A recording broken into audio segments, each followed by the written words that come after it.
Hi everyone. I hope you're all keeping very well out there, looking after yourselves. This is the first in a series of videos that the English department is going to be producing for you, where we are going to be reading you a story. Today I'm taking chapter 1, and teachers through the next few days and weeks will be recording the rest of the chapters for you to listen to at home. So this is a time where you can put your phones away, turn the TV off, turn your music off, turn everything off, and just sit back and listen, and we'll do the hard work for you. We've selected A Bad Beginning as the first story of the Lemony Snicket's a series of unfortunate events. As I say, there'll be a video a day, and we'll read the chapters to you. So, I'm reading chapter 1 today. Here goes. If you are interested in stories with happy endings, you'll be better off reading some other book. In this book, not only are there no happy endings, there is no happy beginning and very few happy things in the middle. This is because not very many happy things happened in the lives of the three Baudelaire youngsters. Violet, Klaus, and Sonny Baudelaire were intelligent children, and they were charming and resourceful and had pleasant facial features. But they were extremely unlucky, and most everything that happened to them was rife with misfortune, misery, and despair. I'm sorry to tell you this, but that is how the story goes. Their misfortune began one day at Briny Beach. The three Baudelaire children lived with their parents in an enormous mansion at the heart of a dirty and busy city, and occasionally their parents gave them permission to take the rickety trolley. The word rickety, you probably know here, means unsteady or likely to collapse, alone to the seashore, where they would spend the day in a sort of vacation as long as they were home for dinner. This particular morning, it was grey and cloudy, which didn't bother the Baudelaire youngsters one bit. When it was hot and sunny, Briny Beach was crowded with tourists, and it was impossible to find a good place to lay one's blanket. On grey and cloudy days, the Baudelaires had the beach to themselves to do what they liked. Violet Baudelaire, the eldest, liked to skip rocks like most 14-year-olds. She was right-handed, so the rocks skipped farther across the murky water when Violet used her right hand than when she used her left. As she skipped rocks, she was looking out at the horizon and thinking about an invention she wanted to build. Anyone who knew Violet well could tell she was thinking hard, because her long hair was tied up in a ribbon to keep it out of her eyes. Violet had a real knack for inventing and building strange devices, so her brain was often filled with images of pulleys, levers, and gears, and she never wanted to be distracted by something as trivial as her hair. This morning, she was thinking about how she could construct a device that could retrieve a rock after you had skipped it into the ocean.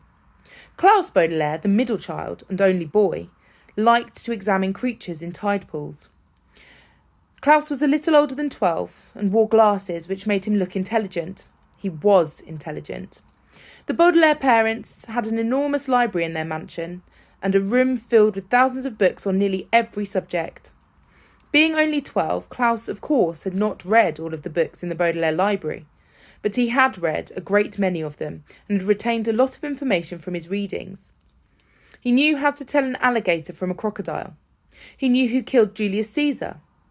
He knew much about the tiny, slimy animals found at Briny Beach, which he was examining now. Sonny Baudelaire, the youngest, liked to bite things. She was an infant and very small for her age, scarcely larger than a boot. What she lacked in size, however, she made up for with the size of the sharpness of her 4 teeth. Sonny was at an age where one mostly speaks in a series of unintelligible shrieks. Except when she used the few actual words in her vocabulary like bottle, mummy, and bite, most people had trouble understanding what it was that Sonny was saying. For instance, this morning she was saying gack over and over, which probably meant, look at that mysterious figure emerging from the fog. Sure enough, in the distance, along the misty shore of the Briny Beach, there could be seen a tall figure striding towards the Baudelaire children.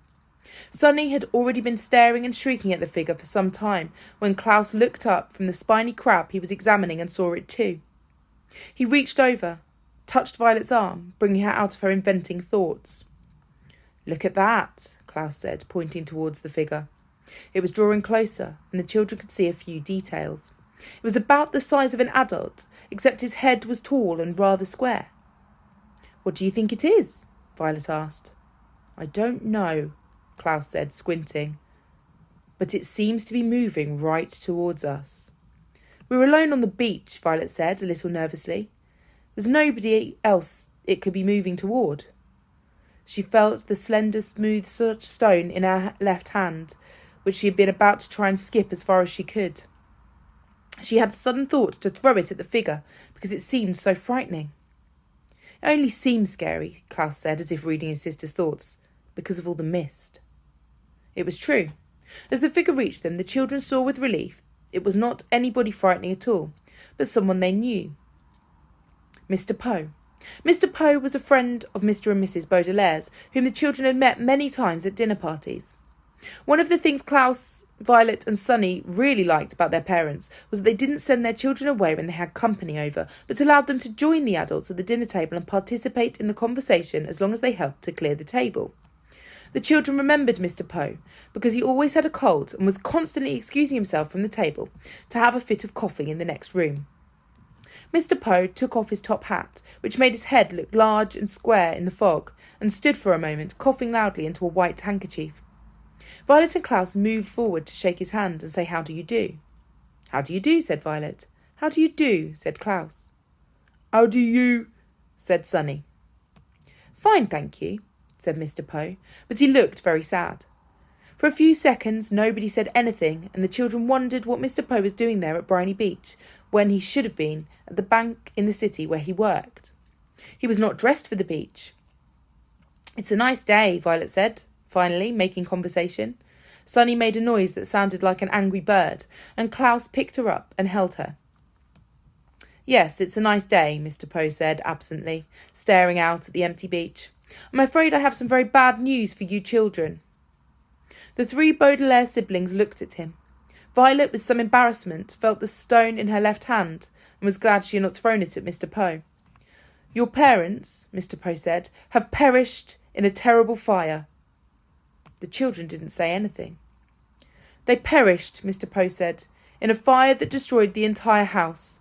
I'm very, very sorry to tell you this, my dears."